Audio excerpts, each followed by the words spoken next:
नमस्कार दोस्तों, RRB NTPC में सिलेक्शन चाहते हैं तो प्रीवियस ईयर क्वेश्चंस को इग्नोर मत करें क्योंकि मैक्सिमम क्वेश्चन रिपीटेड होते हैं। आप देख रहे हैं एमआर स्टडी पॉइंट, जहां आपको मिलती है एग्जाम ओरिएंटेड तैयारी। हमने स्टार्ट किया है RRB NTPC previous year question series को, जिसमें हर क्वेश्चन के साथ मिलेगा आपको उसका डिटेल एक्सप्लेनेशन।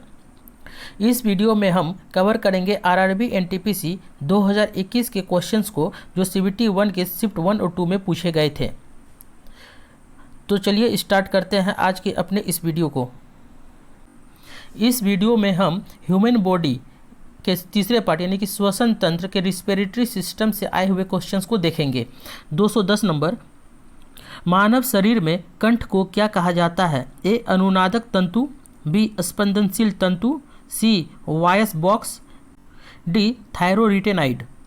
इसका answer option C voice box. मानव शरीर में कंठ को वॉयस बॉक्स कहा जाता है। यह वयस्कों में लगभग 5 सेंटीमीटर लंबी नलिका होती है जो गले में ट्रेकिया के ऊपर और भोजन नली के सामने स्थित होती है। 211, जब ऑक्सीजन की अनुपस्थिति में भी श्वसन होता है तो इसे डैश श्वसन कहते हैं। ए परिसंरचनात्मक, बी अवायवीय, सी वायवीय, डी संकुचित। इसका आंसर ऑप्शन बी अवायवीय। अवायवीय श्वसन जीवों की कोशिकाओं में ऐसा श्वसन होता है जिसमें ऑक्सीजन के बजाय किसी अन्य तत्व या यौगिक को ऑक्सीकारक के रूप में प्रयोग किया जाता है। वायवीय जीवों की श्वसन क्रिया में आणविक ऑक्सीजन का प्रयोग होता है, जो एक बहुत शक्तिशाली ऑक्सीकारक होता है। अवायवीय जीवों में सल्फेट यानी कि SO4-2, नाइट्रेट NO3-, गंधक S और फ्यूमारेट जैसे कम शक्तिशाली ऑक्सीकारक का प्रयोग होता है। इसलिए साधारण रूप से अवायवीय श्वसन को वायवीय श्वसन से कम दक्ष माना जाता है। 212, श्वास नली यानी कि ट्रेका इनमें से किस मानव तंत्र का एक भाग है? ए परिसंचरण तंत्र, बी उत्सर्जन तंत्र, सी अंतःस्रावी तंत्र, डी श्वसन तंत्र। इसका आंसर ऑप्शन डी श्वसन तंत्र। मनुष्य का श्वसन तंत्र कई अंगों से मिलकर बना होता है। इन सभी अंगों में सबसे महत्वपूर्ण अंग फेफड़ा या फुफ्फुस होता है। मनुष्य के श्वसन तंत्र के अंतर्गत वे सभी अंग आते हैं जिनसे होकर वायु का आदान प्रदान होता है। मनुष्य में नासिका छिद्र, स्वर यंत्र, लैरिंक्स, श्वास नली के ट्रेका तथा फेफड़ा मिलकर श्वसन तंत्र का निर्माण करती है। श्वास नली लगभग 11 सेंटीमीटर लंबी नली होती है। स्वर यंत्र श्वास नली या ट्रेकिया से जुड़ा होता है। 213, ट्रेकिया मानव शरीर के किस तंत्र का भाग है? ए हृदय तंत्र, बी श्वसन तंत्र, सी उत्सर्जन तंत्र, डी पाचन तंत्र। इसका आंसर ऑप्शन बी श्वसन तंत्र। ट्रेकिया मानव शरीर के श्वसन तंत्र का भाग है। श्वसन तंत्र के अंतर्गत वे सभी भाग आते हैं जिससे होकर वायु का आदान प्रदान होता है, जैसे नासिका, ग्रसनी, लैरिंक्स, ट्रेकिया, ब्रोंकाई और फेफड़े। ट्रेकिया वक्ष गुहा में होती है। यहाँ यह 2 शाखाओं में बट जाती है। इसमें से एक दाएं फेफड़े में तथा दूसरी बाएं फेफड़े में जाकर फिर शाखाओं में विभक्त हो जाती है। 214, वायुकोश या एल्वियोलाई का क्या कार्य है? ए भोजन के अवशोषण में सहायता करना, बी रक्त को शुद्ध करना, सी भोजन को पचाने में मदद करना, डी गैसों के आदान प्रदान वाले स्थान पर एक सतह प्रदान करना। इसका आंसर ऑप्शन डी गैसों के आदान प्रदान वाले स्थान पर एक सतह प्रदान करना। वायुकोश या एल्वियोलाई श्वसन प्रणाली का एक महत्वपूर्ण हिस्सा है। यह छोटे गुब्बारे के आकार की हवा की थैली होती है जिसका कार्य गैसों के आदान प्रदान करने वाले स्थान पर एक सतह प्रदान करना है, जिसके माध्यम से ऑक्सीजन और कार्बन डाइऑक्साइड का प्रवाह होता है। 215, पेशी कोशिका में ऑक्सीजन की कमी होने पर पायरूवेट विभाजित होकर डैश में परिवर्तित हो जाता है। ए जल और ऊर्जा, बी लैक्टिक एसिड और ऊर्जा, सी एथेनॉल और carbon dioxide, D carbon dioxide और जल। इसका answer option B lactic acid और ऊर्जा। पेशी कोशिका में ऑक्सीजन की कमी होने पर पायरुवेट विभाजित होकर लैक्टिक अम्ल और ऊर्जा में परिवर्तित हो जाता है।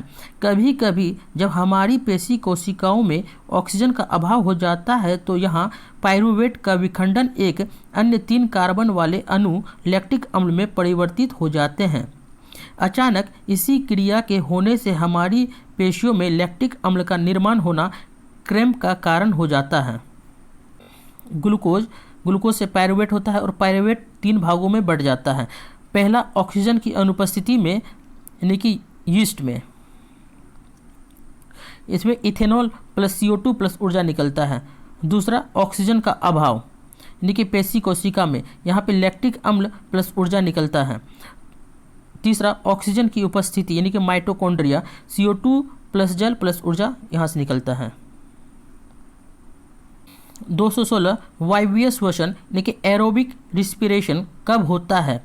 ए कोशिका में ऊर्जा के उत्सर्जन के साथ भोजन के विघटन के दौरान।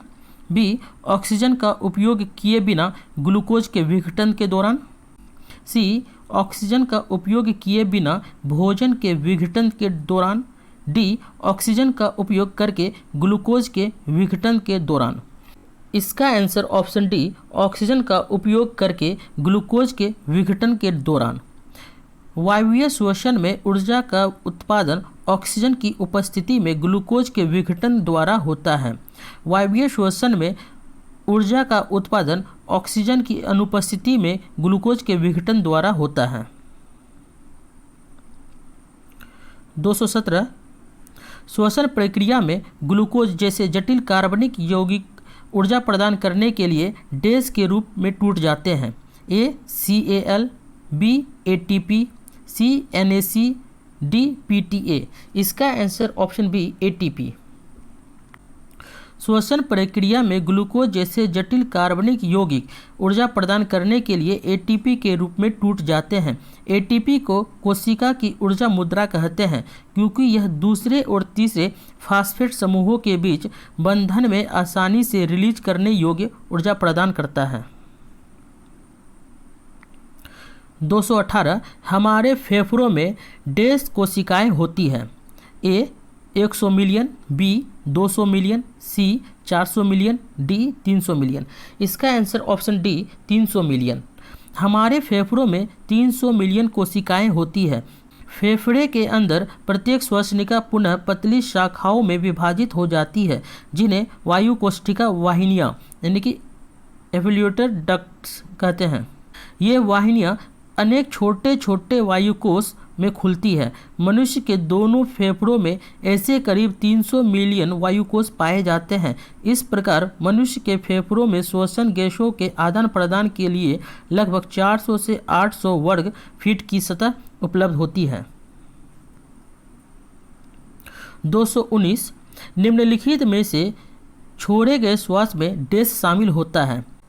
ए हाइड्रोजन, बी हीलियम, सी जलवाष्प, डी नाइट्रोजन। इसका answer option D nitrogen. Nitrogen gas छोड़े गए श्वास में शामिल होता है। फेफड़ों का मुख्य काम शरीर के अंदर वायु खींचकर ऑक्सीजन उपलब्ध कराना तथा इन कोशिकाओं की गतिविधियों से उत्पन्न होने वाली कार्बन डाइऑक्साइड नामक वर्ज्य गैस को बाहर फेंकना होता है। 220 श्लेष्मा झिल्ली की सूजन को डैश कहा जाता है। ए ब्रोंकाइटिस, बी हेपेटाइटिस, सी आयराइटिस, डी गैस्ट्राइटिस। इसका आंसर ऑप्शन ए ब्रोंकाइटिस। श्लेष्मा झिल्ली की सूजन को श्वासनी शोथ यानी कि ब्रोंकाइटिस कहा जाता है। यह श्वसन की सूजन से संबंधित है। इसमें श्वास की नली में सूजन आ जाती है जिससे सांस लेने में समस्या होती है। हेपेटाइटिस यह एक संक्रामक बीमारी है जो लीवर को संक्रमित करता है। आयराइटिस आँख के सूजन से संबंधित है। गैस्ट्राइटिस पेट के सूजन से संबंधित है। 221 मानव श्वसन में क्या छोड़ा जाता है? ए गैसों का मिश्रण, B carbon monoxide, C oxygen, D carbon dioxide. इसका answer option D carbon dioxide. मानव द्वारा श्वसन में छोड़े जाने वाली गैस कार्बन डाइऑक्साइड है। तो दोस्तों ये था आज का टॉपिक। अगर यह वीडियो पसंद आया हो तो एक लाइक ज़रूर करिएगा। अगर आप नए हैं चैनल पर तो MR स्टडी पॉइंट को सब्सक्राइब करिए और बेल आइकन दबाना ना भूलिए ताकि अगली वीडियो का नोटिफिकेशन तुरंत मिल जाए। धन्यवाद।